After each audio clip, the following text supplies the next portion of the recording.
예, 우리 기독교 신앙에서는 천국을 믿는데 내세 천국을 믿습니다. 내세 천국이라는 게 뭡니까? 지금 우리가 살고 있는 이 세상 아닌 이 세상 이후에 있는 세상으로서의 천국을 믿는다는 말이죠. 즉 우리가 이 땅에서 세상을 살다가 죽은 후에 가게 될 천국이 있음을 믿는데 그것이 우리가 이 내세 천국이라 합니다만은, 근데 이런 내세 천국의 개념은 그냥 우리 기독교에만 있는 것이 아닙니다. 사실은 이 죽은 자들이 가는 나라로서의 천국의 관념은 고대 그리스나 인도, 이슬람 등 여러 종교들에서 다 볼 수 있는데, 보통 이제 이 천국의 개념은 보통 지옥의 개념과 대립되는 개념으로 되어 있습니다. 그리고 각 종교에서 생각하는 천국에 대한 설명은 각각 다르긴 하지만 대략 온갖 빛깔의 꽃들이 피어있고 향기로운 꽃들이 피어있고 맑고 깨끗한 물이 흐르며 바람은 시원하게 불어오고 황홀한 음악이 들려오고 맛있는 음식이 풍성한 낙원, 즉 이상향, 유토피아로 묘사되고 있다고 하는 거죠. 그런 가운데 이제 그 지역들마다, 그 종교가 발생한 지역들마다 천국의 이름이 조금 달라요.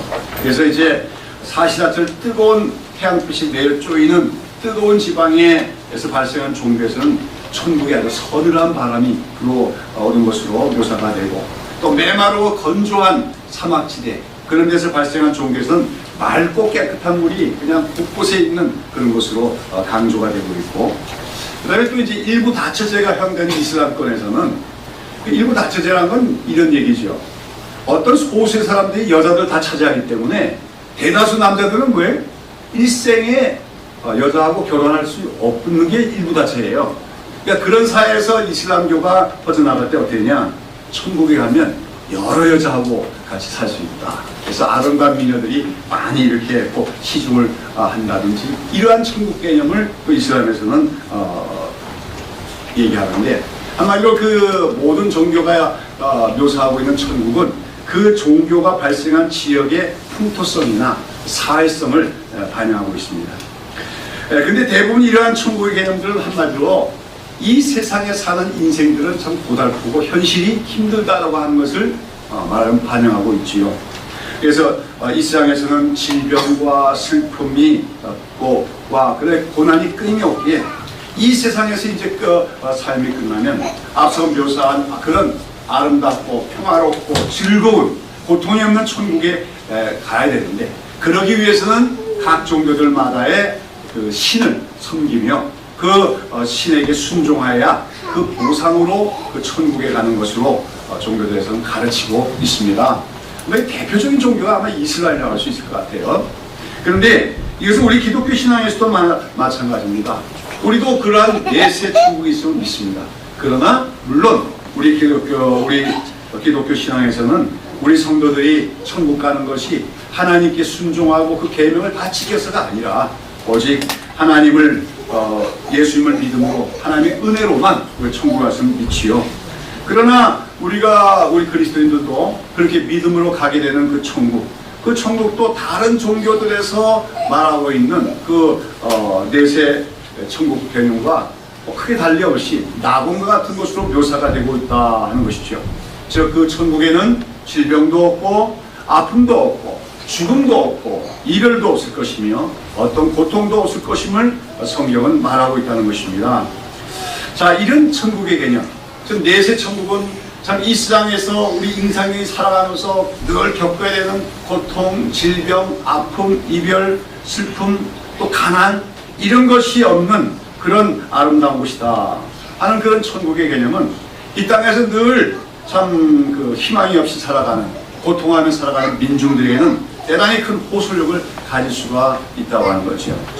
일제시대 때 우리 한국교회 가장 대표적인 부흥사로서 최건능 목사라고 하는 분이 있었는데, 이분의 그 길거리 전도는 단순하죠. 뭡니까? 예수천당 부신지요. 그만 외치고 다녔어요. 아직까지 그거 하는 분들이 있잖아요. 그게 이제 최건능 목사님이 시작했던 건데, 예수천당 부신지요. 근데 이것이 굉장히 호소력이 있었다고 얘기합니다. 그렇지요. 일제시대 때 나라 빼앗기고 가난과 참 그 고통 속에 살아가는 민중들에게는 예수천당 불신지요. 예수천당. 이제 그 예수 믿기만 하면 천당에 가서 고통이 없이 자유를 누리며 살 것이라고 하는 그러한 메시지가 아주 단순하지만 호소력 있게 전달되어서 그것이 많은 전도 효과를 갖고 왔다, 이렇게 분석할 수가 있을 것입니다. 자, 이것은 뭐 해방 후에도 마찬가지예요. 그래서 주로 가난했던 시대에, 고통받았던 시대 때 기독교는 예수만 잘 믿으면 모든 문제가 해결된다 하는 이런 메시지가 사람들에게 호소력이 있었고, 그런 가운데 많은 사람들은 천국만 있지, 천국에 가면 모든 문제가 해결될 것이 하는 그런 어떤 소박하고 단순한 신앙을 가졌던 것이 사실입니다. 근데 이제 오늘날 이제 우리가 1990년대 이후, 2000년대 이후에 한국 상황은 바뀐 것 같습니다. 먹을 것도 많아졌고 입을 것, 살 집이 해결된 시대. 물론 아직도 그런 문제도 해결 안 된 사람이 많이 있지만 전반적으로 볼 때 이런 환경적인 문제가 많이 해결되어지고, 어떻게 보면 아까 우리나라 대통령 3만 불 얘기하는데 3만 불 시대라고 어마어마한 시대 아닙니까? 그런 시대가 되어지면서 이제는 예수 천당, 이러한 어떤 단순한 메시지에 사람들이 별로 마음이 끌리지 않는 것 같습니다.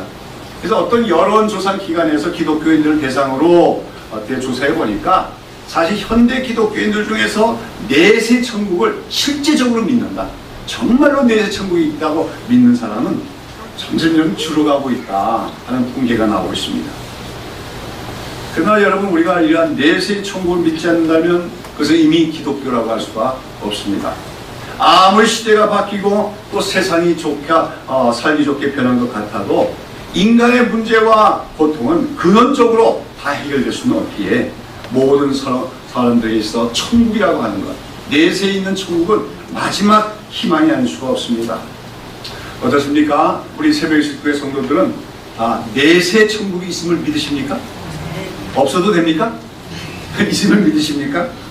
그렇다면 여러분, 그 천국에 가기를 소망하고 계십니까? 천국에 가고 싶어요? 천국을 소원하고 계세요? 여러분, 오늘 우리가 어떤 면에서 우리가 정말로 우리 신앙이 건강한 신앙이냐 아닌가라도 측정하는 척도 중에 하나는, 오늘이라도 천국 간다면 감사합니다, 오늘이라도 내가 죽어서 천국 가게 되면 좋겠다, 이렇게 물을 때 그렇다 대답할 수 있어야 된다고 하는 것이 건강한 신앙의 척도라고도 할 수가 있다고 하는 거예요. 그래서 말은 그렇게 하는 사람들 많지요. 특별히 나이 많은 그 어른들 중에서는 아이고 빨리 죽어서 천국 갔으면 좋겠어, 이렇게 얘기하는 사람들 분이 있는데 속마음은 사실 그게 아닌 경우가 많은 것 같아요. 예전에 하던 우스갯말로 이제 시대가 많이 변해서 안 통하는 우스개지만, 예전에 사람들이 가장 많이 하는 3가지 거짓말이 있다고 했습니다. 뭔지 압니까? 첫 번째 거짓말이 노처녀가 나는 시집가기 싫다고 말하는 거. 그 다음에 두 번째가 뭐예요? 장사꾼들이 미치고 접한다는 거. 그 세 번째 거짓말이 뭡니까? 예, 노인들이 빨리 죽었으면 좋겠다는 말. 이게 3대 거짓말 많이 있습니다만은, 기독교인들 중에서도 입으로는 나는 오늘이라도 천국에 갔으면 좋겠다, 그렇게 입으로 말하지만 사실은 그것이 진심이 아닌 경우도 있다고 하는 거죠. 그런데 사실은 우리가 정말로 우리 믿음이 건강한 믿음이라면 사실은 항상 오늘이라도 육신을 벗어나 천국에 가는 것이 진실한 간절한 소원이었다 하는 사실을 우리 성경에서 볼 수가 있습니다. 빌립보서 1장 21절부터 23절에서 사도 바울은 이렇게 말합니다. 이는 내게 사는 것이 그리스도니 죽는 것도 유익함이라 했습니다. 죽는 것도 유익함이라. 그러나 나 만일 육신으로 사는 이것이 내 일의 열매일진데 무엇을 가질지 나는 알지 못하노라. 내가 그 두 사이에 깨었으니 떠나서 그리스도와 함께 있을 욕망을 가진 이것이 더욱 좋으니라고 얘기합니다. 떠나서 그리스도와 함께 있을 욕망이라는 건 바로 오늘이라도 육신을 떠나서, 쉽게 말하면 죽어서 이 땅을 떠나 주님과 함께 거하는 것, 천국에 가는 것이 더 좋은 욕망이다. 만약 당신 오늘이라도 죽어서 천국 가겠습니까? 아니면 이 땅에 더 살겠습니까? 얘기할 때 그 둘 중에서 나는 오늘이라도 천국 가서 주님과 함께 사는 것이 더 바람마다, 이렇게 바울은 얘기하고 있다고 하는 것입니다. 우리가 오늘 예수를 믿는 성도들로서 오늘 우리가 내세 천국을 그냥 교리로만 믿는 게 아니라 그저 우리가 정말 천국이 있음을 믿으며 거기 가기를 소원하는 마음이 없다면 우리의 신앙이 많이 병들어 있음을 알아야 됩니다. 너무나 현실에 묻혀서 살고 있는 것 때문에 우리 신앙이 지금 뭔가 병들어 있음을 우리가 깨달아야 한다는 거죠. 자, 그런데 문제는 우리는 천국에 가기를 소원해야 됩니다. 그런데 그처럼 우리가 가기를 바라야 되는 천국은 과연 어떤 곳이겠습니까? 아까 여러 종교들에서 묘사한 천국을 제가 소개해드렸고 또 그 기도 성경에도 보면 천국에 대한 여러 가지 묘사가 나옵니다. 뭐 계시록을 보고 해석하는 사람, 어떤 사람들은 천국에 갔더니 황금길과 보석으로 장식된 12대문이 있고 또 이 세상에 어떤 궁전하고 비교할 수 없는 화롭고 영광스러운 맨션이 우리 믿는 자 한 사람 한 사람에게 다 마련되어 있다, 이렇게 말하면서 그런 천국 가기를 소원합니다.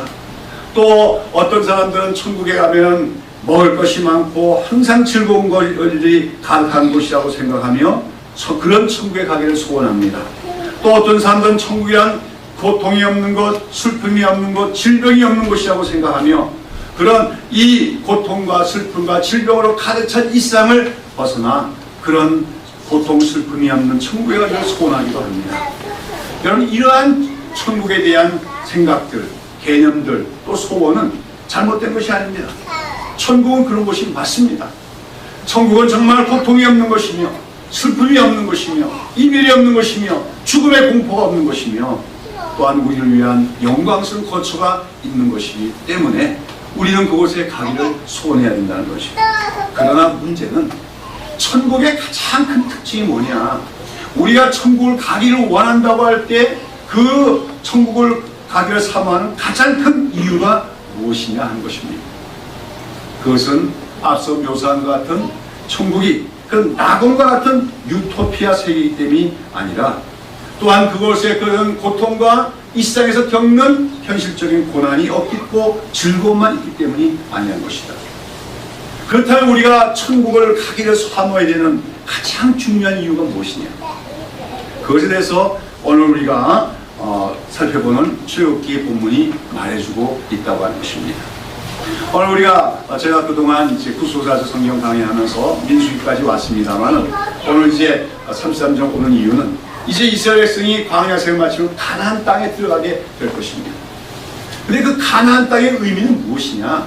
이제 우리가 그걸 좀 살펴볼 필요가 있어서 거꾸로 출애굽기를 지금 돌아온 것입니다. 우리가 출애굽기 33장 앞에 32장이 있어요. 32장에 어떤 사건이 기록되어 있냐면 바로 이스라엘 백성들이 금송아지로 우상 숭배한 범죄의 장면이 기록되고 있습니다. 여러분 아시죠? 이스라엘 백성이 시내산에서 하나님과 언약을 맺었습니다. 그 너희가 나의 말을 잘 지키겠느냐, 나의 계명을 지키느냐, 그렇게 하겠습니다. 서라고 그랬습니다. 그리고 모세는 시내산 꼭대기에 올라가서 하나님과 그 언약 문서인 그 율법들을 돌판에 새겨서 받기 위해서 시내산 꼭대기에 올라가셨어요. 40일 동안 올라가셨습니다. 근데 그동안에 산 밑에서는 어떤 일이 벌어졌습니까? 모세가 올라가서 내려오는 것이 더뎌지자 이 백성들이 금붙이를 모아가지고 황금으로 금송아지를 만들고 그 앞에서 춤을 추고 축제를 하며 그 앞에 절을 하며 우상 숭배를 범한 것이었습니다. 십계명에서 하나님의 형상을 만들지 말고 그 앞에 절하지 말라고 했는데 언약을 세운 지 몇 차 얼마도 지나지 않아서 그런 우상 숭배의 범죄를 하며 언약을 깨뜨리고 만 것이죠. 여기 대해서 하나님은 진노하시면서 뭐라고 말씀하십니까? 출애굽기 32장에 오면 내가 이 패력한 이 백성들을 내가 완전히 진멸시키고, 진멸은 완전히 그냥 다 멸망시킨다는 거죠. 이 민족을 제가 진멸시키고 모세야 내가 너로 말미암아 새로운 민족, 새로운 나라를 이루게 하리라, 이렇게 말씀하십니다. 그때 모세는 자기의 목숨, 생명을 걸고 하나님께 간구합니다. 차라리 내 이름을 생명책에서 지울지언정 이 백성들의 죄를 뭡니까? 사하여 달라고 간절히 구합니다. 하나님께서는 그러한 모세의 중보기도를 들으시고 이스라엘 백성들을 그 광야에서 다 진멸하시겠다고 하는 생각을 돌이키십니다. 그러면서 이제 오늘 본문에 보면 좋다, 내가 너희들의 그 우상 숭배한 죄를 용서해 주마. 그리고 너희들로 하여금 원래 그들이 가야 될 목적지인 젖과 꿀이 흐르는 그 땅, 가나안 땅으로 가도록 해주마. 너희들이 가도록 내가 아브라함과 이삭과 야곱에게 맹세한 그 땅을 이 백성들에게 주마. 그리고 내 사자를 보내서 그가 그 길을 갈 수 있도록 인도하고 그 땅에 사는 모든 민족들을 쫓아내도록 해주마. 한마디로 가나안 땅을 주겠다고 약속을 하고 계십니다. 자, 그러나 하나님께서 거기서 한 가지 단서를 붙이시는데 그게 뭡니까?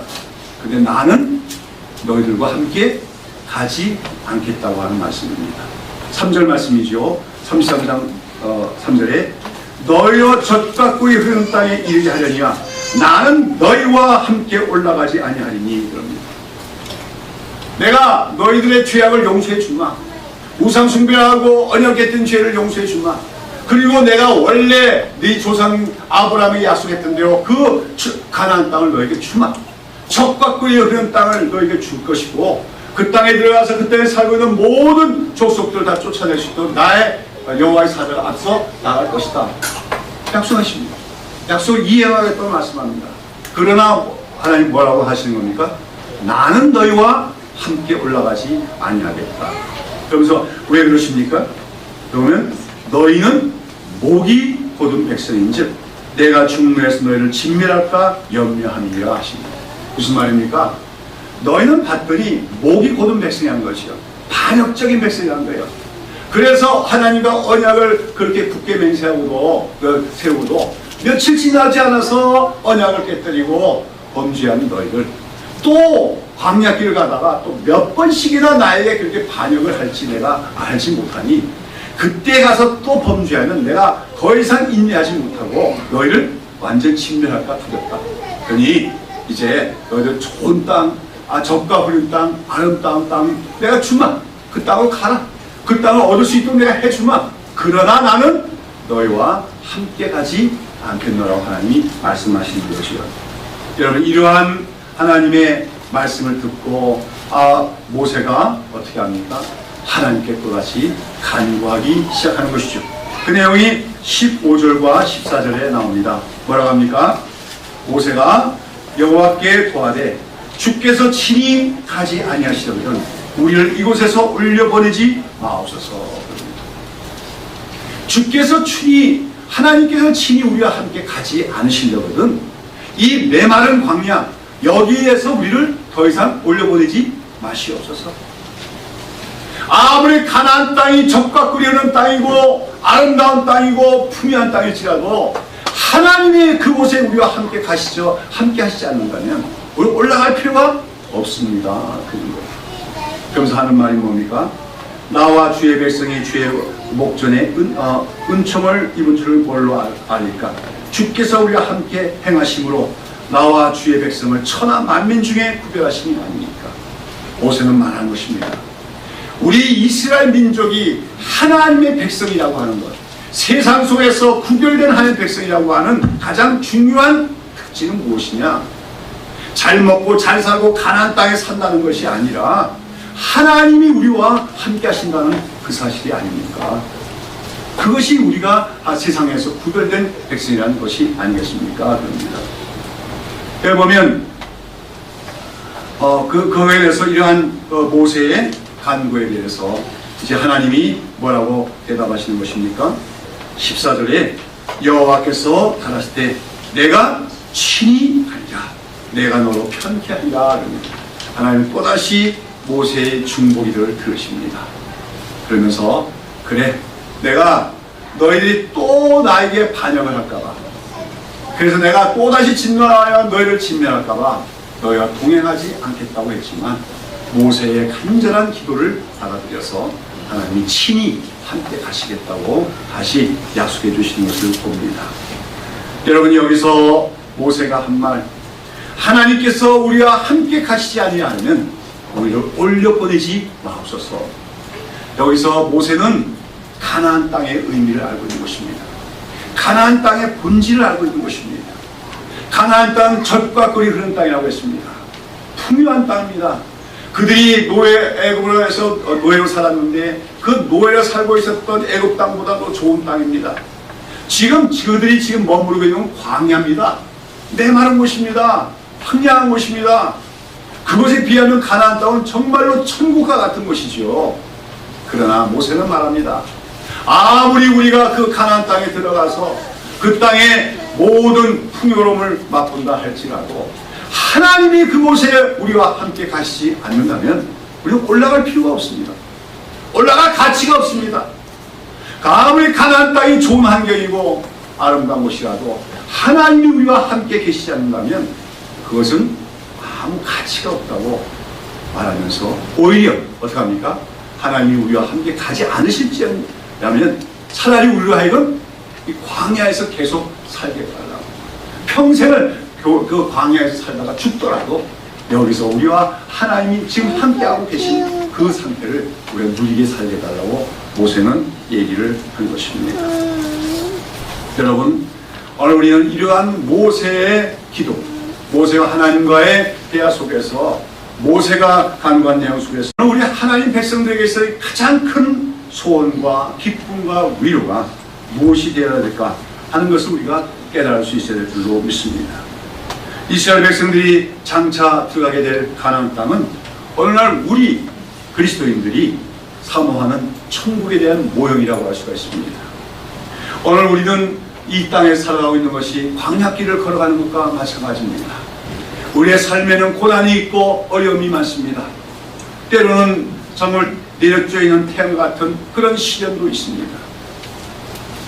그러나 우리가 이 인생을 다 마치는 그날에 우리는 요단강을 건너가 장차 천국에 들어갈 것을 믿습니다.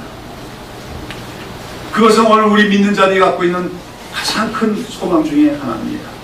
그 소망이 있기 때문에 천국에 있다, 내세우게 갈 천국에 있기 때문에 우리는 오늘 현실 속에서 어려워도 인내할 수 있고 참을 수가 있는 것입니다.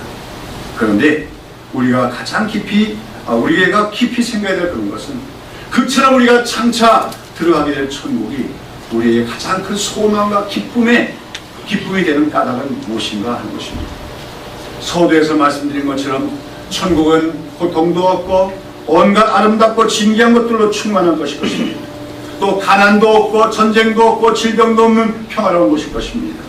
그러나 아무리 그곳이 모든 것이 다 갖추어진 낙원과 같은 곳, 유토피아 같은 곳이랄지라도 하나님이 우리와 함께 계시지 않는 곳이면 아무런 의미가 없는 곳임을 우리는 알아야만 합니다.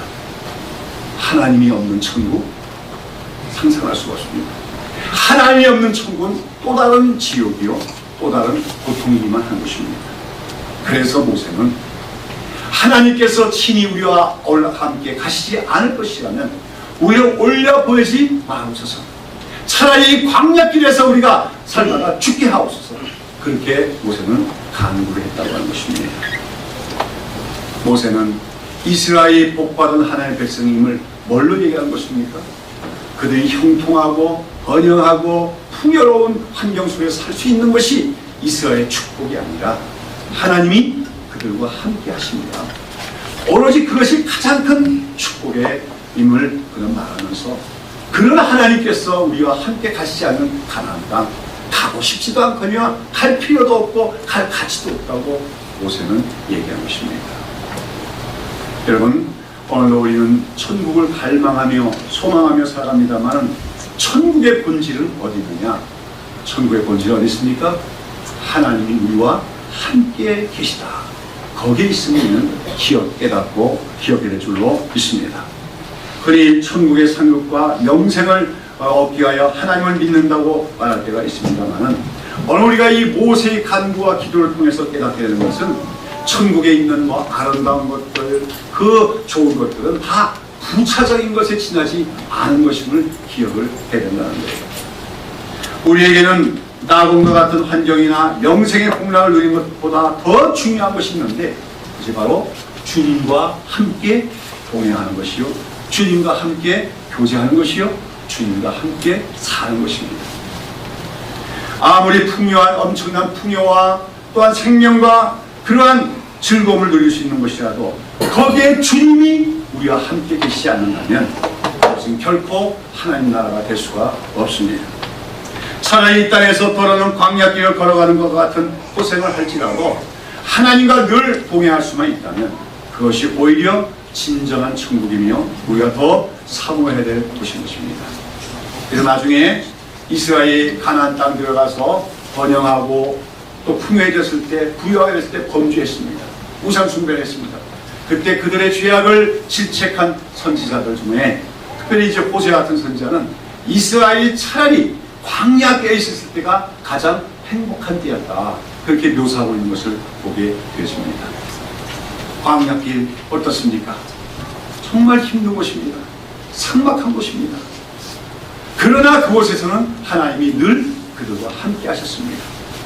그들 가운데 성막이 지어지고 하나님의 영광이 함께 있으며 날마다 불기둥과 구름기둥으로 인도하여 주셨습니다. 풍성한 재물을 쌓는 창고도 없습니다. 하루하루 하나님 내주시는 만나 메추리로 먹고 살 뿐이었습니다. 그러나 그들은 굶주리지 않았고 그 발이 부르트지 않았고 넉넉하진 않지만 하나님의 그 사랑과 은혜를 맛보며 살아가셨던 그것이 가장 이스라엘의 역사 속에서 행복했던 때였다, 선지자들은 지적하고 있다고 하는 것입니다. 이것은 오늘 우리 이 시대에 살아가는 그리스도인들도 마찬가지입니다. 우리에게 가장 복된 것은 무엇일까요? 삶이 여유로워지고 풍요로워지고 많은 물질적인 부유함을 얻는 것이 행복일까요? 옛날보다 더 좋은 집에 사는 것, 더 좋은 환경을 누리는 것, 그런 사람들과 많은 교제를 누리며 즐거워할 수 있는 그런 조건들을 얻는 것이 우리가 행복일 것입니다. 한국교회는 어쩌면 언젠가부터 그런 세속적인 행복을 추구하는 기독교가 되었다고 하는 것입니다. 과거의 한국교회는 가난했습니다. 그래서 가난을 벗어보려고 신앙생활을 하는 것이 동기가 되는 때가 많았다고 하십니다. 전 국가적으로 잘 살아보세요, 잘 살아보세요 할 때 한국교회도 역시 잘 살아보세요, 잘 살아보면서 하나님 우리 잘 살게 해달라고 하나님께 간절히 부르시며 기도했습니다. 그러면서 나타난 신학이 소위 번영신학이니 삼박자 축복이니 하는 등의 세속적인 신앙과 신학이 한국교회를 지배했고 또 그 결과 수많은 사람들이 가난을 벗어보기 위한 동기를 갖고 교회에 들어왔고 열심히 기도했고 말로 열심히 신앙생활했고 그러면서 한국교회는 외형적인 성장도 어마어마하게 이루었습니다. 그 결과 오늘 한국교회는 정말 힘들고 어렸을 때 그 교회와 비교해서 비교할 수 없을 정도로 부유해졌고 크나큰 교회당도 많아졌고 그랬지만 정말로 오늘 한국교회가 과거보다 영적으로 더 풍성해졌으며 생명으로 더 충만해졌다고 할 수가 있느냐는 것입니다. 거꾸로가 아닙니다. 버트한 교회 건물도 많고 대형 교회 건물도 많고 수많은 교회과 경제적인 부유 속에서 오히려 생명력은 고갈되어 가고 있고 하고 있는 것이 오늘 한국교회 현실이라고 할 수밖에 없습니다. 그 중요한 이유는 무엇입니까? 외적으로는 부유해지고 외적으로는 가진 것이 많아졌지만 하나님과는 거리가 멀었기 때문입니다. 오늘 한국교회 안에 하나님이 계신가? 하나님이 함께 하고 계신 거니까 그렇게 우리가 반응하기 어렵습니다. 혹시 하나님이 떠나가신 것이 아닙니다. 오늘 공동기도문에서 나왔지만 에스겔의 환상 속에 보면 예루살렘으로부터 하나님의 영광이 떠나가는 그런 모습이 나타납니다. 아무리 번듯한 건물이 있고 성전 건물이 있고 화려한 예배의식이 진행될지라도 하나님의 영광, 하나님의 임재가 떠난 그 성전은 더 이상 거룩한 건물이 될 수가 없습니다. 혹시 오늘 한국교회가 우리의 영은 그럴듯하고 내는 그 안에는 형식과 의식도 많고 수많은 재화가 있을지라도 하나님의 임재와 영광이 떠난 교회가 된 것은 아닌가, 우리가 돌아봐야 될 시점인 줄로 믿습니다. 그리고 그렇게 된 이유 중에 하나는, 중요한 이유는 천국에 대한 개념이 잘못되었기 때문이 아닙니다. 그리고 그 천국은 우리가 내세 천국이 즐겁고 아름답고 풍요롭고 부유한 것이라고만 생각하는 개념, 세속적인 개념의 연장선상에 있었기 때문이 아닌가 생각하게 됩니다. 진정한 천국의 본질은 무엇인가? 오늘 모세의 기도를 통해서 우리가 알아야 줄 압니다. 하나님이 우리와 함께 계십니다. 그것이 천국의 본질이다 하는 사실을 우리는 깊이 깨달을 줄로 믿습니다. 사랑하는 여러분, 우리가 잘 아는 찬송으로 482장 찬송이 있는데요, 내 기도하는 한 시간 그때가 가장 즐겁다, 그런 찬송이 있죠. 기도하는 한 시간이 왜 즐겁습니까? 많은 사람들은 기도를 하나님과 전투하는 시간, 하나님께 뭔가 구하는 시간으로 알고 있어요. 주세요, 주세요, 주세요. 어려운 거 해결해 주세요. 아닙니다. 기도의 본질은 하나님과 함께 교제하는 시간입니다. 하나님과 사랑의 대화를 나누는 시간입니다. 그렇기 때문에 기도하는 그 시간은 그때가 가장 즐거운 것입니다. 오늘 여러분은 그 즐거운 시간을 마련하고 있습니까?